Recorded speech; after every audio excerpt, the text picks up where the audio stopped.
Welcome to my channel HTML hero. आज जिस topic के ऊपर हम बात करेंगे वो है इवेंट लूप के phases. Before moving on our video, मैं आपको एक छोटा सा इंट्रोडक्शन वीडियो का देता हुआ चलूँ इस वीडियो के अंदर क्या क्या चीज़ कवर करने वाले हैं। तो सबसे पहले है हम लोग फेजेस के नेम्स देखेंगे, इवेंट लूप के क्या फेजेस हैं, उनके नाम क्या है, उनकी वर्किंग क्या है, और हम लोग प्रैक्टिकल एग्जांपल्स देखेंगे, रियल लाइफ एग्जांपल्स देखेंगे कोड की। तो ऑलमोस्ट मैंने 12 एग्जांपल्स जो है वो बंडल अप किया है ताकि आपको इवेंट लूप का कॉन्सेप्ट इन डेप्थ समझा सकूं। और लास्ट में हम लोग सबसे इम्पोर्टेंट चीज़ जो डिस्कस करेंगे और जो आज की वीडियो से हम लोगों ने जो चीज़ समझनी है वो ये है कि किस कॉल बैक के ऊपर क्या प्रायोरिटी होती है। Let's continue with our video. Last time हमने कुछ इस तरीके का आर्किटेक्चर डिस्कस किया था जिसके अंदर हम लोगों ने ये डिस्कस किया था कि हमारे पास एक कॉल बैक क्यू होती है। तो कॉल बैक क्यू एक तो फीफो का एल्गोरिदम यूज़ करता है कि उसके अंदर जितनी भी कॉल बैक्स आएगी और जिस ऑर्डर में आएगी उस कॉल बैक को उसी ऑर्डर में ट्रीट किया जाएगा। फॉर एग्जाम्पल अगर कॉल बैक 1 आई है तो कॉल बैक 1 जो है इवेंट लूप उसको पहले पुश करेगा कॉल स्टैक में और वो वहाँ पे जाके एग्जीक्यूट हो जाएगी, फिर 2, 3 और 4। तो इन शॉर्ट हमारे पास एक सिंगल कॉल बैक की होती है। हम लोगों ने लास्ट सिनेरियो में ये चीज़ डिस्कस की थी, लेकिन असल में हम लोगों ने जो कॉन्सेप्ट डिस्कस किया था कि हमारे पास एक सिंगल कॉल बैक क्यू होती है, ये एक मिसकॉन्सेप्शन है। हमारे पास सिंगल कॉल बैक क्यू नहीं होती है, हमारे पास एक इवेंट लूप होती है जिसके मुख्तलिफ डिफरेंट मल्टीपल फेजेस होते हैं। इवेंट लूप के अंदर हमारे पास 6 फेजेस होते हैं और उनका ऑर्डर ऑफ ऑपरेशन होता है। मीन्स के ऑर्डर ऑफ ऑपरेशन से मुराद ये है कि कौन सा फेज पहले आएगा, कौन सा फेज बाद में आएगा। फॉर एग्जाम्पल हम बात करते हैं टाइमर फेज। सबसे पहले हमारे पास जो फेज आता है उसका नाम है टाइमर फेज। अच्छा, इस टाइमर फेज की अपनी एक क्यू होती है और उस क्यू के अंदर कॉल बैक्स होते हैं। सिमिलरली हमारे पास पेंडिंग का कॉल बैक होता है टाइमर फेज के कॉल बैक के बाद। टाइमर फेज के बाद हमारे पास पेंडिंग का कॉल बैक्स होता है। पेंडिंग की भी अपनी एक क्यू होती है और उस क्यू के अंदर उसके कॉल बैक्स होते हैं। सिमिलरली हमारे पास आइडल प्रिपेयर का फेज है, उसकी अपनी क्यू और कॉल बैक्स हैं। पोल का फेज है, उसकी अपनी क्यू और उसके कॉल बैक्स हैं। चेक का फेज है, उसकी अपनी क्यू और कॉल बैक्स हैं। और लास्टली हमारे पास क्लोज कॉल बैक्स होते हैं, इसकी अपनी क्यू और अपने कॉल बैक्स होती है। तो इन टोटल हमारे पास 6 फेजेस होते हैं इवेंट लूप के और उनकी अपनी क्यूज और अपनी कॉल बैक्स होते हैं। माइंड में ये बात रहनी चाहिए कि जो भी हमारे पास क्यू है उनका ऑर्डर ऑफ एग्जीक्यूशन यही है कि फीफो का एल्गोरिथम यूज़ होता है। जो पहले कॉल बैक आएगी वो पहले ट्रीट होगी। ये इसी तरीके से लूप में चलती है। होता ये है कि इवेंट लूप के अंदर एक टर्म यूज़ की जाती है टिक। टिक से मुराद होता है कि एक आइट्रेशन, एक साइकिल।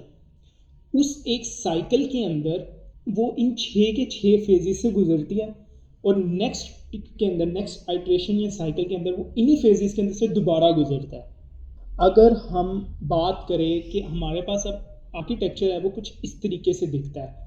अब हमारे पास सिंगल कॉल बैक क्यू की जगह इवेंट लूप के 6 फेजेस आ गया। अब हम लोग थोड़ा सा ओवरव्यू और थोड़ा सा डिस्कस करते हुए चले फेजेस को। तो हमारे पास सबसे पहले टाइमर का फेज होता है। टाइमर के फेज के अंदर 2 बहुत इंपॉर्टेंट फंक्शंस होते हैं, एक सेट टाइम आउट का और सेट इंटरवल का।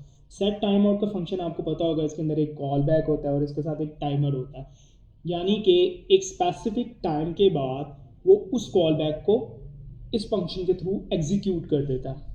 सिमिलरली जो इंटरवल होता है उसके अंदर हमारे पास फर्स्ट पैरामीटर कॉल बैक होता है, सेकंड पैरामीटर एक टाइमर होता है और उस स्पेसिफिक टाइम के बाद वो उस कॉल बैक को एग्जीक्यूट कर देता है। लेकिन इंटरवल और टाइम आउट में फंक्शन मेन डिफरेंस ये है कि सेट टाइम आउट सिर्फ एक मरतबा उस कॉल बैक को एग्जीक्यूट करता है, जबकि सेट इंटरवल जो है वो उसी कॉल बैक को बार बार रिपीट में एग्जीक्यूट करता है। दूसरा हमारे पास फेज आ जाता है पेंडिंग कॉल बैक्स का फेज। अच्छा, पेंडिंग कॉल बैक का जो फेज है ना, ये सिस्टम रिलेटेड होता है, यानी कि सिस्टम से रिलेटेड जितने कॉल बैक्स होते हैं वो इसमें आता है। अच्छा, इसके अंदर एक वर्ड बड़ा यूज़ किया जाता है, वो है डेफर्ड। इससे मुराद ये होता है कि इस फेज की क्यू के अंदर जितने भी कॉल बैक्स आएंगे ना वो नेक्स्ट टिक में एग्जीक्यूट हो गए, करंट टिक की एग्जीक्यूशन के दौरान नहीं हो रही। यानी कि करंट टिक में जितने भी अभी फेजेज है, 6 फेजेज है ना, 6 फेजेज के अंदर इसके अंदर आने वाला कॉल बैक उस 6 फेजेस के अंदर कभी एग्जीक्यूट नहीं होगा। वो जब भी आएगा हमेशा अगली साइकिल में, अगली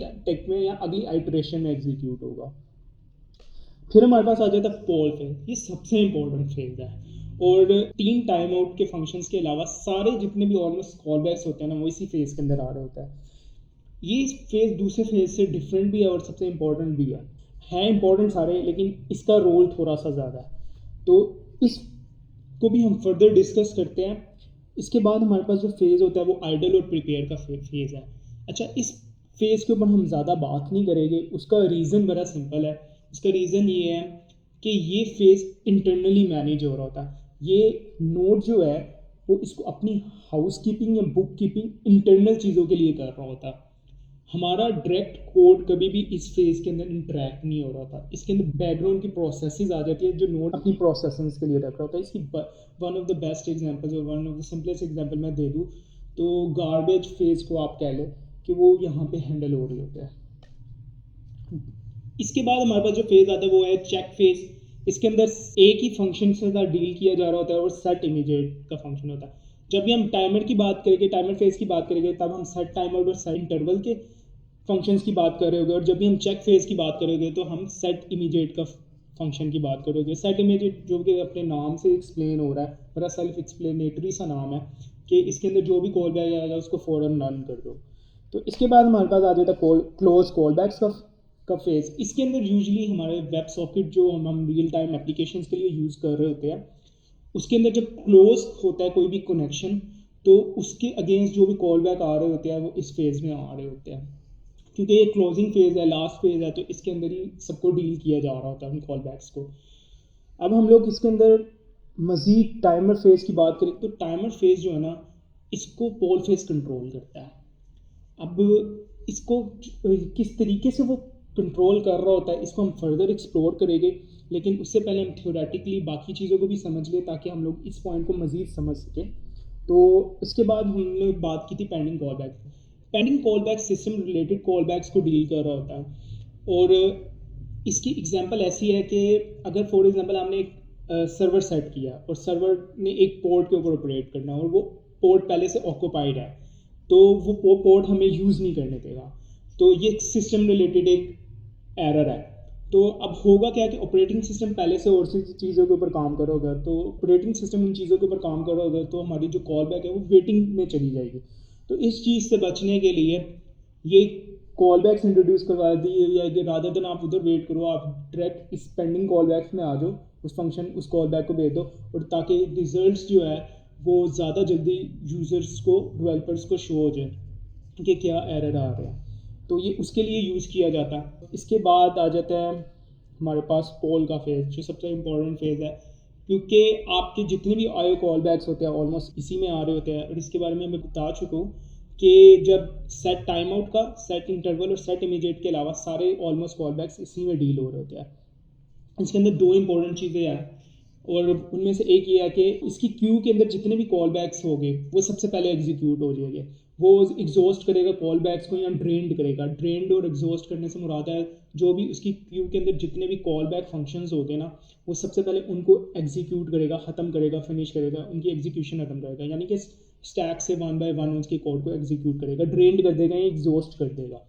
बाकी भी फेजेस में यही काम हो रहा होता है कि जितने क्यू के अंदर जितने कॉल बैक्स होते हैं वो एग्जीक्यूट हो रहे होते हैं उसी फेज से रिलेटेड जितने भी उसके कॉल बैक्स होते हैं। जो चीज़ इसको डिफ्रेंशिएट कर रही होती है बाकी फेजेस में से वो ये है कि ये एग्जीक्यूशन के बाद भी ना थोड़ी देर इस पोल के अंदर स्टे कर रहा होता है, और अब वो कितना स्टे करेगा वो किन चीज़ों के ऊपर डिपेंड करता है। अब हम उस चीज़ को डिस्कस करने लगे हैं।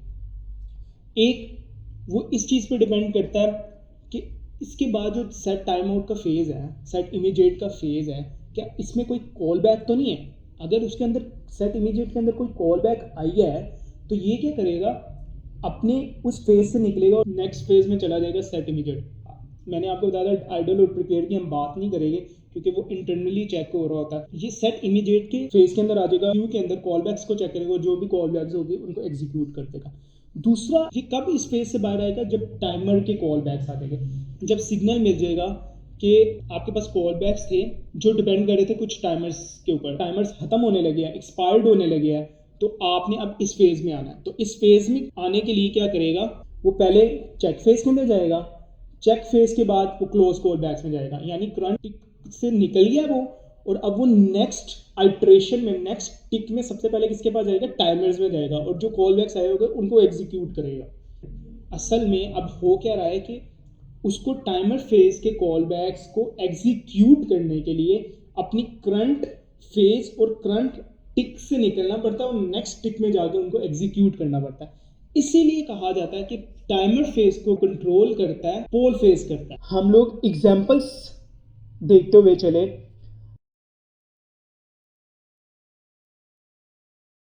हम नोटिस करने वाली बात यह है कि सेट इमीडिएट, जो कि एक सेल्फ एक्सप्लेनेटरी नेम है कि जो भी फंक्शन इसके अंदर आएगा वो सबसे पहले एग्जीक्यूट होगा, लेकिन हम लोगों ने टाइमर फेज को तो पहले रखा हुआ है, तो टाइमर फेज पहले आ रहा है, सेट इमीडिएट का फेज बाद में आ रहा है।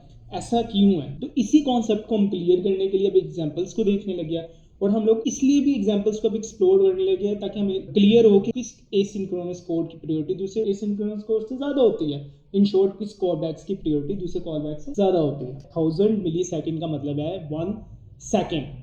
अब 1 सेकेंड बाद आपने सेट टाइम आउट वाले कॉल बैक को रन करना। अच्छा, यहाँ पे सेट इमीडिएट का मतलब है कि इस कॉल बैक को फौरन रन कर देना। पहला टिक चलेगा इवेंट लूप का तो सेट टाइम आउट में आएगा, सेट टाइम आउट पे देखेगा इसका तो टाइमर है, तो अब उस दौरान वेट तो नहीं करना, नेक्स्ट स्टेप में तो मूव करना है। पेंडिंग कॉल बैक्स में जाएगा, कुछ नहीं है, फिर आगे आएगा पोल फेज के अंदर, पोल फेज के अंदर भी कुछ नहीं है, आगे आएगा सेट इमीडिएट का चेक करेगा। अब सेट इमीडिएट का तो हमें मिल गया, तो हमारी आउटपुट में पहली चीज़ क्या आएगी, 2 आ जाएगा। फिर वो आगे जाएगा क्लोज कॉल बैक्स के अंदर, क्लोज कॉल बैक के अंदर कुछ नहीं होगा, वो नेक्स्ट टिक में जाएगा, वेट करता रहेगा, वो चेक करेगा टाइमर एक्सपायर्ड हुआ है कि नहीं, फिर इसी तरीके से वो कॉन्टिन्यूसली चेक करेगा, और जब वो 1 सेकंड गुजर जाएगा, उसको पता लग जाएगा कि 1 सेकंड गुजर गया, तो वो कॉल बैक किसका शो कर देगा, सेट टाइम आउट का कॉल बैक एग्जीक्यूट कर देगा, और हमारे पास आउटपुट में आ जाएगा 1। अब इसको हम लोग एग्जाम्पल को रन भी करके देख सकते हैं। अगर मैं इसको रन करके देखूँ तो हमारे पास रिजल्ट आता है 2 और फिर 1। लेकिन अगर मैं इस एग्जांपल को अब थोड़ा और इंटरेस्टिंग बनाऊं, अगर मैं इसको 0 कर दूं, वैसे अगर मैं यहाँ पे 0 लगाऊं, यहाँ इधर कुछ भी ना दूं सेकंड पैरामीटर, तो इट्स अज्यूम्ड कि ये 0 ही है। 0 दे भी सकते हो, 0 नहीं भी दे सकता, तो मैंने 0 नहीं दे रहा, तो इट मीन्स कि 0 सेकंड में, यानी कि इस टाइम आउट का फंक्शन को एग्जीक्यूट कर दो 0 पे, 0 सेकंड बाद। अब इन दोनों में से किसको रन पहले होना चाहिए? अब ये सवाल है, यही तो कॉन्सेप्ट अभी क्लियर करना है। आप कहेंगे सेट इमीडिएट, लेकिन असल में होता ऐसे नहीं है। एग्जाम्पल को अब मैं सेव करने के बाद इसकी एग्जाम्पल को रन करूँ तो मुझे रिजल्ट मिलेगा 1 2, 2 1 भी मिल सकता है। ये देखिए, कभी 2 1 मिल रहा है, कभी 1 2 मिल रहा है, कभी 2 1 मिल रहा है, कभी 1 2 मिल रहा है, कभी 2 1 मिल रहा है, कभी 1 2 मिल रहा है। अब एक मरतबा रन किया तो 2 1 मिल रहा है, एक मरतबा रन करो तो 1 2 मिल रहा है। मतलब मीन्स ये नहीं कि ये स्वैप कर रहा है, कभी हमें 2 1 में मिलता है, कभी 1 2 में मिलता है। इसका एक रीज़न ये है कि ये इस बात के ऊपर डिपेंड कर रहा होता है कि उस वक्त करंटली इवेंट लूप किस फेज के अंदर है और किस फेज को एग्जीक्यूट कर रहा है। इस चीज़ को भी बड़ा डिपेंड करता है इस बिहेवियर के लिए। खैर, आप अभी तो नहीं देख सकते, वो तो इंटरनली हो रहा है सब कुछ। तो इसमें तो अब ये हो रहा है कि सेट टाइम आउट कभी पहले आ रहा है, कभी सेट इमीडिएट का कॉल बैक पहले आ रहा है, तो इसलिए हम लोगों ने इसको लिखा हुआ है नॉन डिटर्मिनिस्टिक बिहेवियर। लेकिन इस बिहेवियर को आप जो है वो कंट्रोल कर सकते हो, जैसे कि हमने पोल फेज में डिस्कस किया था कि पोल फेज जो है वो कंट्रोल कर लेता है टाइमर फेज को। इस चीज़ को एक डिटर्मिनिस्टिक बनाने के लिए हम इसको कंट्रोल कर सकते हैं, और उसको कंट्रोल किस तरीके से कर सकते हैं उसकी एग्जांपल हम सेकंड एग्जांपल में देखते हैं। तो मैंने टाइटल भी दिया हुआ है डिटर्मिनिस्टिक बिहेवियर। तो हम क्या करेंगे, यहाँ पे ना एक फाइल रीड करेंगे, sample.txt के नाम से एक फाइल है। हम इस फाइल को रीड करेंगे और जब वो रीड हो जाएगी उसके अगेंस्ट एक कॉल बैक जनरेट करेंगे, ट्रिगर करेंगे कॉल बैक को। तो इसके अंदर जब कॉल बैक को हम रख देंगे ना, तो वो एक डिटर्मिनिस्टिक बिहेवियर उसको दे देगा। लेकिन पहले हम देख लें sample.txt के अंदर हम लोगों ने क्या रखा हुआ है। इसके अंदर हम लोगों ने सिंपल एक टेक्स्ट लिखा हुआ है, और वो टेक्स्ट है इवेंट लूप फेजेस। अब हम अपने एग्जाम्पल की तरफ वापस जाते हैं और अब देखते हैं क्या हम लोग जब इसको रन करेंगे, सेट टाइम आउट और सेट इमीडिएट के कॉल बैक्स को कॉल करें। अब हम इसको रन करेंगे और हम चेक करेंगे क्या ऐसे तो नहीं हो रहा कि कभी 1 पहले आ रहा है फिर 2 पहले आ रहा है, या पहले 2 आ रहा है फिर 1 आ रहा है। अब मैंने कहा है कि मैंने डिटर्मिनिस्टिक बिहेवियर बना दिया, तो इस डिटर्मिनिस्टिक बिहेवियर के बाद हमें ये कॉल बैक आई है, ये रन हुआ है, इसके बाद हमें 2 कॉल बैक्स मिली है। जब 2 कॉल बैक्स मिली है तो इसके अंदर से हम कहते हैं कि जो सेट इमीडिएट का है ना, बेसिकली ये पोल फेज के अंदर आ रहा होता है। यहाँ पे इंपॉर्टेंट बात जो डिस्कस करने वाली है वो ये है कि जितनी भी आईओ रिलेटेड कॉल बैक्स होती है वो सबसे पहले पोल फेज के अंदर आती है। तो यही रीज़न है हमारे पास अब टाइमर फेज में नहीं गया वो टाइमर, उसने जब इस कॉल बैक को रन कर दिया, उसने जब इस फंक्शन को रिटर्न किया और इसका कॉल बैक रिटर्न किया, तो अब वो पोल फेज से आगे जनरेट करवा रहा है। ये कोड पहले पोल फेज के अंदर आया, पोल फेज के बाद जो कॉल बैक्स आया उनको उसके मुताबिक असाइन कर दिया। जब वो पोल फेज से बाहर निकलेगा तो पोल फेज के बाद तो हमारे पास हमेशा चेक का फेज होता है, चेक यानी सेट इमीडिएट वाला फेज। तो पोल फेज से जब भी वो बाहर निकलेगा वो हमें कहाँ पे लेके जाएगा, सेट इमीडिएट वाले फेज में, इस वाले फेज के अंदर लेके जाएगा। फिर आपको पता है टाइमर का फंक्शन जो होता है वो नेक्स्ट फेज में आएगा, तो उसके बाद नेक्स्ट फेज में हमारे पास टाइमर एग्जीक्यूट होगा। तो इस केस में हमारे पास सबसे पहले 2 आएगा, फिर हमारे पास 1 आएगा। अब ये डिटर्मिनिस्टिक बिहेवियर हो, जब भी मैं रन करूँगा 2 1 2 1 2 1 मिलेगा हमें। अब नोट कर रहे हैं, 2 1 2 1 मिलेगा। अच्छा, इसके अंदर ना एक मज़ेदार जो चीज़ थी ना, मैं अभी एग्जाम्पल 1 में ही जा रहा हूँ ताकि आपको एक कॉन्सेप्ट और भी एक्सप्लेन कर सकूँ। अगर मैं इसके अंदर 0 से लेकर 10 मिली सेकेंड्स लिखूँ तो हम लोगों को ये 2 1 कभी 1 2 1 2 मिलता ही रहता है, 2 1 या 1 2 इस तरीके से मिलता रहता है। लेकिन अगर मैं इसको 50 सेकेंड्स तक कर दूँ ना तो हमारा ये डिटर्मिनिस्टिक बिहेवियर रहता है कि हमेशा हमारे पास 2 आएगा फिर 1 आएगा, पहले 2 आएगा फिर 1 आएगा। जैसे मैंने अपनी इनिशियली जो मैंने वैल्यू रखी हुई थी 1000 रखी हुई थी, तो ये डिटर्मिनिस्टिक बिहेवियर बना रहा है उसका। तो यहाँ पे एक्सप्लेन जो मैंने बात किया, कॉन्सेप्ट एक्सप्लेन किया, वो ये है कि 0 से लेके 10 तक जो है वो आपका नॉन डिटर्मिनिस्टिक बिहेवियर रहेगा। इसके बाद अगर आप मैं 10 या 11 भी रख दूँ तो वो डिटर्मिनिस्टिक बिहेवियर बन जाता है। अब मैं बात करता हुआ चलो, अब मैंने आपको एग्जाम्पल 2 भी एक्सप्लेन कर दिया है, अब हम बात करेंगे एग्जाम्पल 3 के ऊपर। अच्छा, एग्जाम्पल 3 के अंदर आपने एक बड़े मज़े की चीज़ देखी होगी और वो ये है क्यू माइक्रो टास्क। आपने ये पहली मरतबा सुना होगा नाम, और ये एक फंक्शन है, इसकी भी अपनी कॉल बैक होती है। लेकिन ये किस तरीके से काम कर रहा है, कब एग्जीक्यूट होता है, तो इसके ऊपर थोड़ा सा बात करते हैं। उसके लिए मुझे अपनी स्लाइड्स में जाना होगा वापस। तो हमारे पास आ जाती है माइक्रो टास्क क्यू। अब हमारे पास आ जाता है क्यू माइक्रो टास्क। अच्छा, क्यू माइक्रो टास्क एक हमारे पास सिंक्रोनस कोड है और इसके अंदर भी ना कॉल बैक्स होती है, और इसके अंदर जो क्यू होती है ना उसको हम क्यू को कहते हैं माइक्रो टास्क क्यू। यानी कि क्यू माइक्रो टास्क के अंदर जितने भी कॉल बैक्स हैं कि वो जाएंगे माइक्रो टास्क क्यू के अंदर। अब सवाल आता है कि ये एग्जीक्यूट कब होती है, तो एक फेज जब एंड होता है और दूसरा फेज जब स्टार्ट होने लगता है तो उस दौरान ये माइक्रो टास्क क्यू जो होती है वो मौजूद होती है। इसके अंदर के कॉल बैक्स चेक किए जाते हैं। और मज़ेदार बात यह है कि ये इवेंट लूप का पार्ट नहीं होती, लेकिन इन सब चीज़ों को समझने के लिए, एसिंक्रोनस कोड को समझने के लिए कि उनमें से किसका कॉल बैक पहले चलता है बाद में चलता है, तो ये बड़ा ज़रूरी है कि हम लोग इनको भी समझें। तो अब हमारे पास क्या होगा कि टाइमर फेज के बाद और पेंडिंग कॉल बैक के फेज से पहले हमारे पास माइक्रो टास्क क्यू होगी। इसी तरीके से पेंडिंग कॉल के बाद आइडल प्रिपेयर फेज से पहले माइक्रो टास्क क्यू होगी। आइडल प्रिपेयर के फेज के बाद पोल फेज से पहले माइक्रो टास्क क्यू होगी। पोल फेज के बाद चेक फेज से पहले माइक्रो टास्क क्यू होगी। चेक फेज के बाद और क्लोज कॉल बैक्स के फेज से पहले माइक्रो टास्क क्यू होगी। और जब भी नेक्स्ट टिक में जाने लगेगा तो उससे पहले भी माइक्रो टास्क क्यू चेक होगी। यानी कि क्लोज कॉल बैक्स और टाइमर फेज के दरमियान ही हमारे पास माइक्रो टास्क क्यू होगी। अब हम अपनी एग्जाम्पल की तरफ मूव करें। पहले हम बात करते हैं सेट टाइम आउट और सेट इमीडिएट की, कि इन दोनों में से पहले किसका रिजल्ट आएगा। क्योंकि हम सेट टाइम आउट को डिटर्मिनिस्टिक बिहेवियर दे चुके हैं, 50 लगा चुके हैं, इसके आगे 50 मिली सेकेंड्स लगा चुके हैं, तो हमें सबसे पहले मिलेगा सेट इमीडिएट। तो यहाँ पे हम लिख देते हैं 3। उसके बाद हमें मिलेगा सेट टाइम आउट में से console.log 1, तो यहाँ पे हमें मिलेगा रिजल्ट में 1। लेकिन क्योंकि हम लोगों ने ये डिस्कस कर लिया कि जो क्यू माइक्रो टास्क है, यानी कि माइक्रो टास्क क्यू जो है वो चेक की जाती है हर फेज में के स्टार्ट और ख़त्म होने से पहले, तो इनकी प्रायोरिटी ज़्यादा है। यानी एक ही टिक के अंदर ये बार बार चेक हो रहे हैं, तो इनकी प्रायोरिटी ज़्यादा है, तो ये यहाँ पे ऊपर इनके रिजल्ट्स आएंगे। लेकिन अब सवाल ये है, इन दोनों में से लाइन 4 का पहले रिजल्ट आएगा या लाइन 6 का, तो हमारे पास लाइन 4 का रिजल्ट पहले आएगा, क्योंकि इसकी कोड की एग्जीक्यूशन पहले हो रही है। तो हमारे पास 2 पहले आ जाएगा, 4 हमारे पास बाद में आ जाएगा।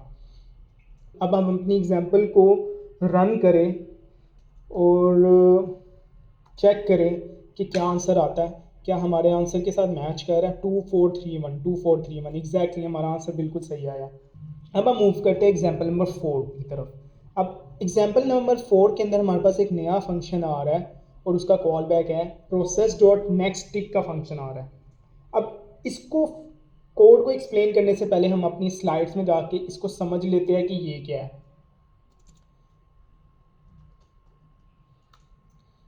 हमारे पास अब एग्जांपल में आ गया है प्रोसेस डॉट नेक्स्ट टिक। अच्छा, process dot next tick queue microtask की तरह का ही है, ये भी एक एसिंक्रोनस कोड है। इसके अंदर जो क्यू यूज़ होती है उसका नाम है नेक्स्ट टिक क्यू, यानी कि प्रोसेस डॉट नेक्स्ट टिक के जितने कॉल बैक्स है वो नेक्स्ट टिक क्यू के अंदर जाते हैं और उसका कोड का सैंपल नीचे लिखा हुआ है।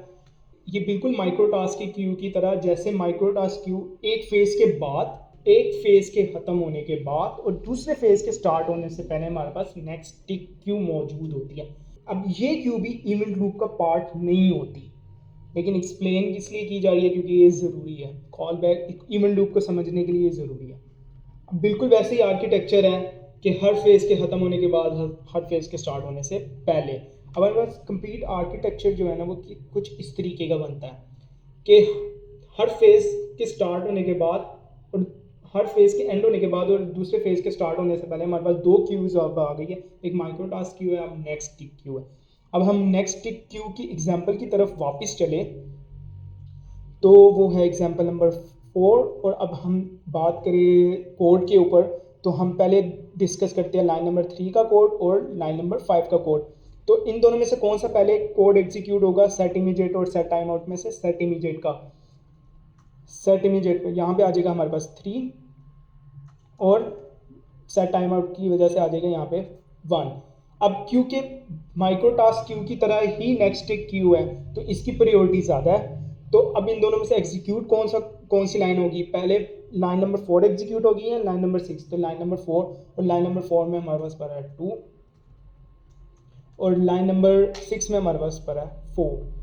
तो अब हमारे पास रिजल्ट्स में आ जाएगा 2 4 3 1। अब हम अपनी एग्जाम्पल नंबर 4 को अगर रन करें और चेक करें कि हमारे पास रिजल्ट्स क्या आता है, बिल्कुल एग्जैक्टली वो रिजल्ट आया जो हम लोगों ने लिखा है 2 4 3 1 2 4 3 1। अब हम अपनी एग्जाम्पल नंबर 5 की तरफ मूव करते हैं। एग्जाम्पल नंबर 5 जो है वो थोड़ी सी इंटरेस्टिंग एग्जाम्पल है क्योंकि इसके अंदर हमने दो सेट टाइम आउट के फंक्शंस यूज़ किया, एक लाइन नंबर 3 के अंदर और एक लाइन नंबर 6 के अंदर, और दोनों का टाइमर हम लोगों ने रख दिया 50 सेकेंड्स का, 50 मिली सेकेंड्स का। अब आपको पता है जब टाइमर का फेज़ आएगा तो सबसे पहले ये कोड एग्जीक्यूट होगा, यानी कि अब टाइमर के क्यू के अंदर ये वाला कॉल बैक आ जाएगा 50 के टाइमर के साथ। फिर आपको पता है जब भी नेक्स्ट फेज़ यानी कि टाइमर के बाद पेंडिंग कॉल बैक का फेज़ आता है तो उसमें एंटर होने से पहले हमारे पास जो क्यूज़ चेक हो रही होती है वो नेक्स्ट क्यू होती है। अब नेक्स्ट क्यू के लिए हमारे पास दो चीज़ें आ रही होगी, एक कंसोल और लॉग 2 और उसके अंदर एक और कॉल बैक आ रहा होगा। तो हमारे पास यहाँ पे 2 तो आ जाएगा। अब जब बात रही सेट टाइम आउट की तो ये सेट टाइम आउट के फंक्शन की जो कॉल बैक है उसको पोल फेज में इंसर्ट कर देगा। तो अब पेंडिंग कॉल, अब बेसिकली इस कॉल बैक को जब ये नेक्स्ट टिक का सारे callbacks, next tick queue के सारे कॉल बैक्स एग्जीक्यूट हो जाएंगे, वो जाएगा पेंडिंग कॉल बैक्स के बाद, पेंडिंग कॉल के बाद हमारे पास पोल फेज आ जाएगा। पोल फेज के अंदर आपको मिलेगा सेट टाइम आउट का call back, set time out का बेसिकली कॉल बैक मिल रहा होगा, सब फंक्शन मिल रहा होगा, उसके अंदर कॉल बैक होगी तो ये इस कॉल बैक को वो इंसर्ट कर देगा सेट टाइम आउट के बाद। अब हमारे पास सेट टाइम आउट के अंदर दो आ गए कॉल बैक्स, एक ये वाले कंसोल डॉट लॉग 1 वाले 50 के टाइमर के साथ और दूसरा कंसोल डॉट लॉग 4 का 50 के टाइमर्स के साथ। ठीक है, अब वो नेक्स्ट फेज में मूव करेगा। नेक्स्ट फेज हमें आइडल और प्रिपेयर का मिलता है, उससे हमारा कोई ताल्लुक नहीं है। उसके बाद हमें मिलता है चेक फेज, चेक फेज के अंदर सेट इमीडिएट होगा और हम यहाँ पर हमारे पास आ जाएगा 3। फिर हमारे पास क्लोज कॉल बैक फेज आएगा, उसके अंदर कुछ नहीं होगा तो नेक्स्ट टिक में मौजूद हो जाएगा। जब नेक्स्ट टिक में आएगा वो चेक करेगा कि टाइमर एक्सपायर्ड हुआ है कि नहीं है। एक पॉइंट आएगा जब हमारे पास टाइमर एक्सपायर्ड हो जाएगा। अब जब टाइमर एक्सपायर्ड हो गया तो कौन सा कॉल बैक का रिजल्ट पहले आना चाहिए, हमारे पास पहले आना चाहिए लाइन नंबर 3 का, क्योंकि ये पहले इंसर्ट हुआ था फीफो का एल्गो। तो यहाँ पे हमारे पास रिजल्ट आ जाएगा 1 का और फिर उसके बाद दूसरा कॉल बैक 50 टाइमर वाला जो है वो एग्जीक्यूट होगा, ट्रिगर होगा और हमारे पास रिजल्ट आ जाएगा 4। क्या हमारा रिजल्ट सेम है? अब हमारा जो रिजल्ट आया बिल्कुल वही आया है जो हमने डिस्कस किया। अब हम मूव करते हैं अपनी एग्जाम्पल नंबर 6 की तरफ, और एग्जाम्पल नंबर 6 के अंदर हम लोगों ने क्या किया है, क्यू माइक्रोटास्क की बात कर रहे हैं और प्रोसेस डॉट नेक्स्ट। इस एग्जाम्पल को इसलिए इधर रखा गया ताकि हम लोग ये डिस्कस कर सकें कि किसकी प्रायोरिटी ज़्यादा होती है। क्या माइक्रोटास्क क्यू की प्रायोरिटी ज़्यादा होती है या नेक्स्ट क्यू की प्रायोरिटी ज़्यादा होती है? अगर हम लोग इसके पहले रिजल्ट्स को अज्यूम करें और चेक करें, एक मिनट पहले अपनी कंसोल को थोड़ा सा साफ कर लें। Sorry, clear. पहले हम लोग डिस्कस कर लेते हैं सेट टाइम आउट और सेट इमीडिएट को। तो सेट टाइम आउट के अंदर क्योंकि 50 का टाइमर है, तो हम लोग सेट इमीडिएट का रिजल्ट लिख देते थे 4 और सेट टाइम आउट का लिख देते हैं 1।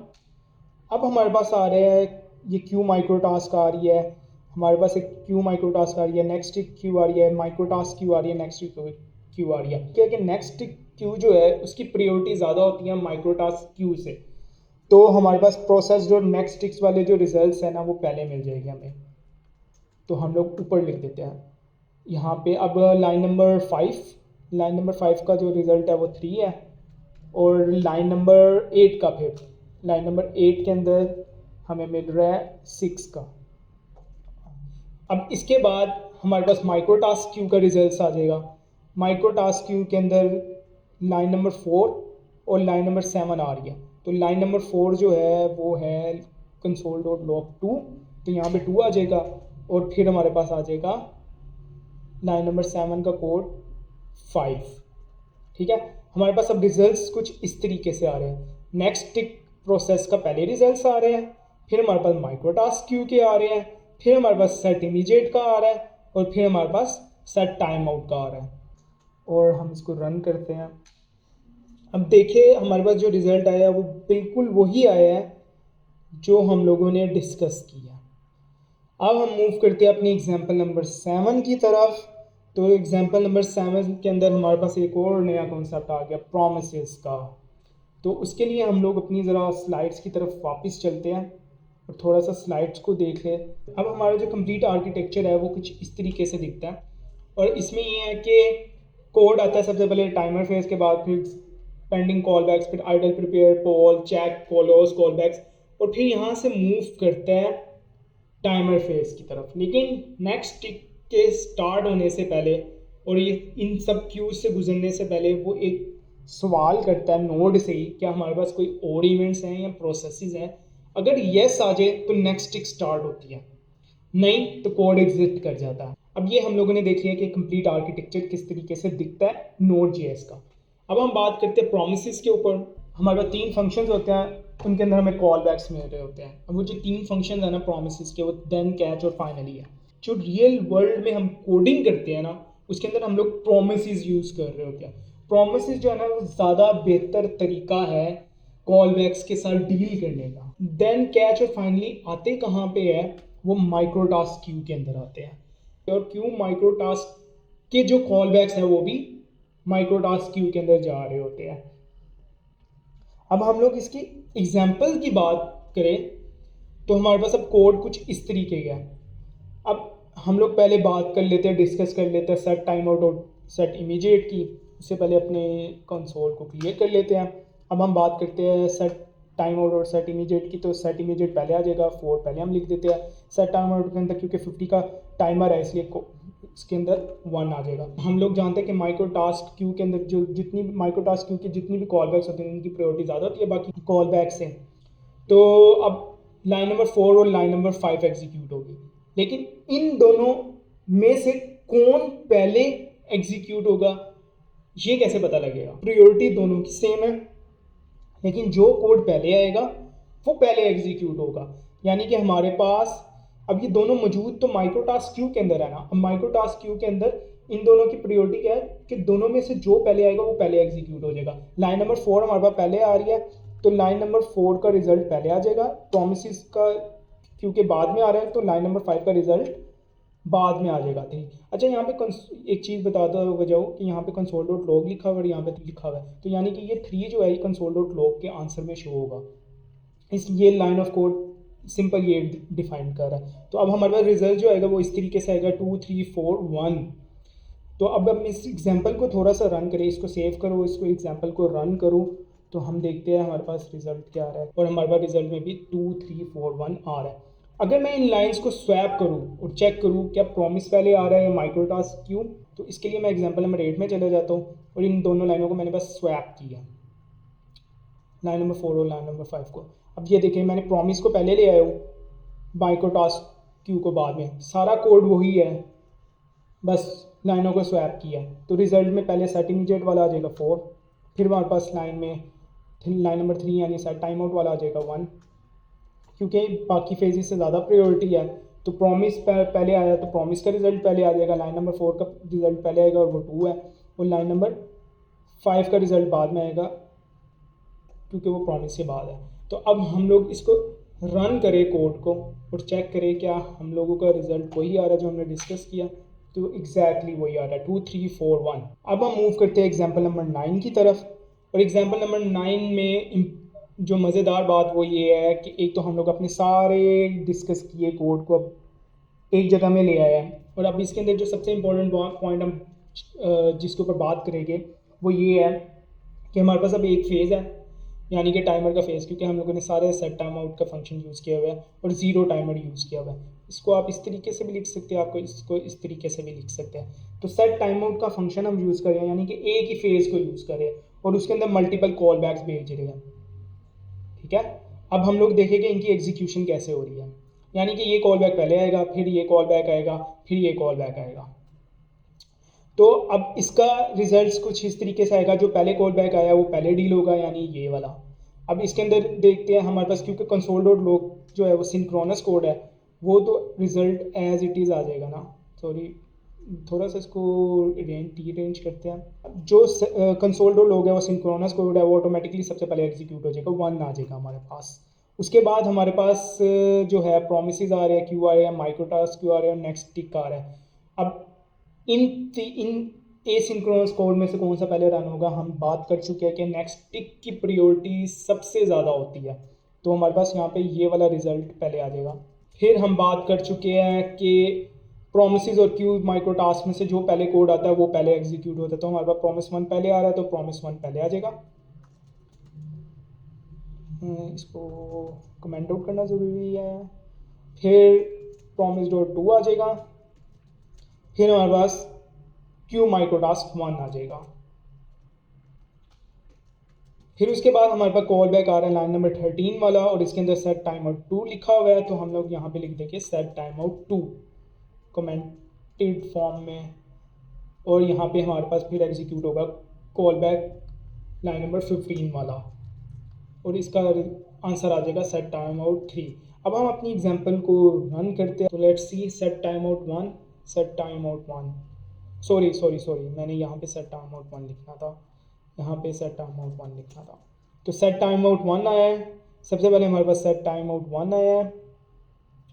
अब हमारे पास सेट टाइम आउट 1 आया है सबसे पहले, उसके बाद हमारे पास नेक्स्ट टिक 1 आया, फिर प्रॉमिस 1 आया, फिर प्रॉमिस 2 आया, फिर माइक्रो टास्क 1 आया, फिर सेट टाइम आउट 2 आया, सेट टाइम आउट 3। ये एग्जैक्टली वही रिजल्ट्स आया जो हम लोगों ने डिस्कस की है।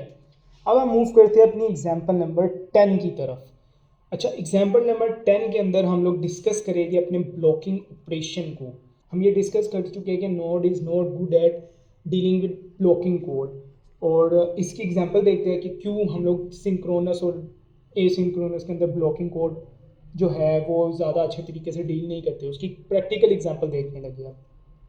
लेकिन इस कोड को समझने से पहले मैं आपको थोड़ा सा इस कोड को समझाता हुआ चलूँ, तो उसके लिए मुझे इसको अनकमेंट करना पड़ेगा सबसे पहले, और मुझे अपने टर्मिनल को ज़रा क्लियर करना पड़ेगा,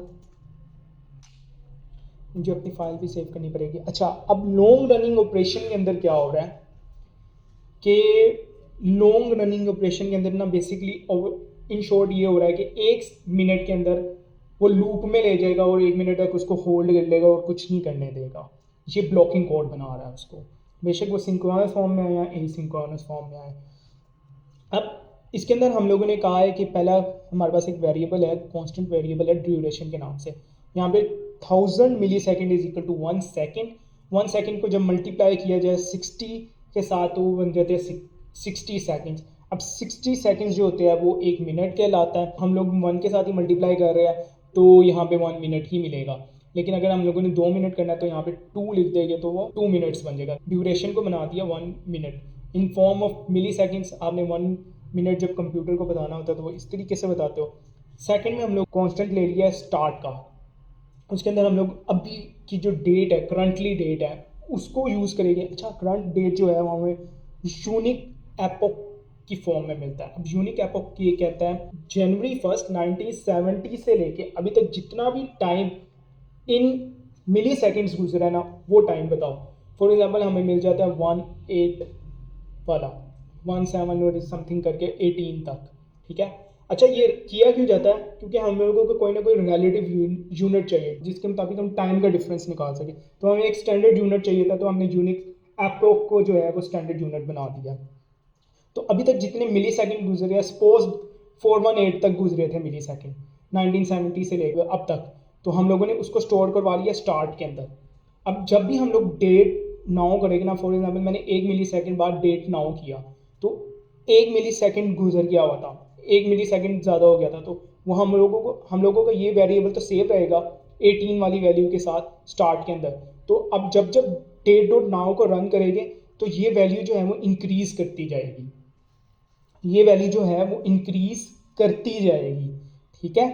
तो ये यहाँ पे कांस्टेंट रहेगा, ये वैल्यू यहाँ की यहाँ रहेगी, ये इंक्रीज़ करता रहेगा, ठीक है, मिली सेकेंड्स के लिहाज से। जब ये 60,000 मिली सेकेंड्स हो जाए ना, आपने इस कोड को रोक देना है। इस स्टार्ट के वेरिएबल के अंदर हम लोगों ने वैल्यू सेव करवा दी हुई है 18 वाली। अगर हम 1 मिली सेकेंड बाद, अब फॉर एग्जाम्पल हम डेट डॉट नाउ को रन करते हैं 1 मिली सेकेंड बाद, तो 1 मिली सेकेंड बाद हो जाएगी वो 19। और अगर मैं इस डेट डॉट नाउ जो कभी करंटली है उसमें से माइनस करूँ इसमें से, तो हमें 1 मिली सेकेंड मिल जाएगा। इट मीन्स कि 1 मिली सेकेंड पास हो गया। इसी तरीके से जब दोबारा डेट डॉट नाउ करो और ये अगर 20 हो गया, इसको माइनस करूँ क्योंकि ये बड़ी वैल्यू है और ये टाइम हमेशा आगे की तरफ ही जा रहा है, तो इसको माइनस करूँगा इसके साथ तो हमारे 2 मिली सेकेंड मिल जाएंगे। अब हम ये कह रहे हैं कि जब भी डेट डॉट नाउ को माइनस करो, सब्ट्रैक्ट करो स्टार्ट के साथ, और अगर वो 60 मिली सेकेंड यानी कि 1 मिनट से छोटा है तो क्या करना है, इसको लूप को रन करते रहो। अब इससे हमें क्या मिला कि 1 मिनट तक ये लूप चलती रहेगी, इसके अंदर ही रहेगी, इसके अंदर वाला कोड एग्जीक्यूट होता रहेगा। अगर मैं एग्जांपल दिखाऊँ इसकी, इस कोड को मैं अनकमेंट करूँ, अगर मैं ऊपर वाले कोड को आपको थोड़ा सा समझाऊँ तो अब इसमें हो क्या रहा है, प्रॉमिस आ रहा है और सेट टाइम आउट आ रहा है। आप जानते हैं कि प्रॉमिस हमेशा पहले एग्जीक्यूट होता है सेट टाइम आउट से पहले, ठीक है। तो सेट टाइम आउट जो है ना, सेट टाइम आउट ये बाद में एग्जीक्यूट होगा, प्रॉमिस पहले एग्जीक्यूट होगा। और प्रॉमिस के अंदर हमारे पास कॉल बैक, प्रॉमिस के कॉल बैक के अंदर हमारे पास क्या आ रहा है, लॉन्ग रनिंग ऑपरेशन। तो यानी कि ये हिट करेगा इस फंक्शन को और ये 1 मिनट तक इसको रोक देगा। तो इस फंक्शन के अंदर हो क्या रहा है, अगर मैं आपको एग्जीक्यूट कर दिखाना चाहूँ, इसको थोड़ी देर के लिए कमेंट आउट कर देते हैं। ये बेसिकली सेम कोड है, ये और ये कोड सेम है। आपको एक्सप्लेन करने के लिए मैंने एक्स्ट्रा कमेंट्स यूज़ किए हुए हैं। तो अभी मैं क्योंकि कंसोल डॉट लॉग इसके अंदर रख रहा हूँ, ऊपर के कोड के अंदर नहीं रख रहा, ऊपर के कोड के अंदर मैं कुछ नहीं रख रहा, तो इसलिए आपको नीचे वाला कोड एग्जांपल के तौर पे दिखा रहा हूँ। और अब मैं इसको रन करूँ तो अब सबसे पहले प्रॉमिस के अंदर जाएगा, प्रॉमिस इस फंक्शन को रन करेगा और ये 1 मिनट के लिए ब्लॉक हो जाएगा। और यहाँ पे आपको बेसिकली दिखा रहा हूँ मैं date dot now minus start, ठीक है। इससे पता लग जाएगा कि मिली सेकेंड्स कितने गुजरे हैं। पहले दोबारा क्लियर कर ले और एग्जांपल नंबर 10 को रन करें, ये देखें तो अब ये कॉन्टीन्यूसली होता रहेगा। अब मैं इसको रोक इसलिए नहीं रहा ताकि मैं आपको ये दिखा सकूं कि प्रॉमिस के बाद ही सेट टाइम आउट ने रन होना है। और सेट टाइम आउट जब प्रॉमिस सारा एग्जीक्यूट हो जाएगा और उसके बाद जब ये रन होगा तो हमें सेट टाइम आउट लिखा हुआ मिलेगा। अब ये देखिए 59 सेकेंड होने लगा, ख़त्म हो जाएगा तो हमें क्या मिलेगा, सेट टाइम आउट। यानी कि उसने इस वाले एसिंक्रोनस कोड को तब तक नहीं चलाया जब तक लॉन्ग रनिंग ऑपरेशन ख़त्म नहीं हुआ। बेसिकली ये कंसोल डॉट लॉग इसलिए आपको शो हो रहा है क्योंकि मैंने यहाँ पे कंसोल डॉट लॉग लिखा हुआ है। अगर मैं यहाँ पे इस कोड को चलाता और इसके अंदर क्योंकि कुछ नहीं लिखा हुआ है और इसको मैं कोड को अब रन करूँ तो मुझे कुछ दिखा नहीं है। अब ये रोक दिया उसने, अब मुझे यहाँ पे स्पेस कुछ नहीं नज़र आ रही क्योंकि वो कंसोल डॉट लॉग कुछ कर ही नहीं रहा। अब लेकिन बैक एंड में ये चेक होता जा रहा है कि क्या 1 मिनट गुजरा है कि नहीं। जैसे 1 मिनट गुजरेगा आपके पास आ जाएगा सेट टाइम आउट का फंक्शन एग्जीक्यूट हो जाएगा। मैं टाइम लगना है तो मैं इसको ब्लॉक कर रहा हूँ, रोक रहा हूँ। तो अब हम मूव करते हैं अपनी एग्जाम्पल 11 की तरफ। एग्जाम्पल 11 भी इंटरेस्टिंग है। इसके अंदर मैंने एक नई चीज़ इंट्रोड्यूस करवाई है और वो है प्रोसेस डॉट ऑन एग्जिट। अच्छा, process dot on exit execute कब होता है? मज़ेदार बात ये है, ये तब एग्जीक्यूट होता है जब नोड इंटरनली इवेंट लूप को ख़त्म कर देती है। तो जब भी इवेंट लूप ख़त्म होगी ना, उसके बाद जो है ट्रिगर होगा ये वाला कॉल बैक और हमें शो हो जाएगा close call back. Event loop के बाद एग्जीक्यूट होता है इन शॉर्ट, जब ख़त्म होने लगती है, क्योंकि नोड ने इसको ट्रिगर करना। तो हम लोग इसके ऊपर फोकस करते हैं कि इसके अंदर कौन सी चीज़ पहले एग्जीक्यूट होगी, कौन बाद में। अब यहाँ पे नोट करें, यहाँ पे एक सेट टाइम आउट है जो 50 सेकंड बाद है, सेट इमीडिएट है, फिर रीड का फंक्शन है और फिर हमारे पास सेट इमीडिएट है। अब यहाँ पे सबसे पहले हमारे पास सेट इमीडिएट आएगा, उसके अंदर हमारे पास 2 आ जाएगा। इसको कंसोल को हम लोग क्लियर कर लें। हमारे पास सबसे पहले आएगा set immediate, line number 6 execute होगी तो हमारे पास रिजल्ट में आ जाएगा 2। इसको थोड़ा सा और छोटा कर लेते हैं ताकि हम लोग अपने आंसर्स लिख सकें।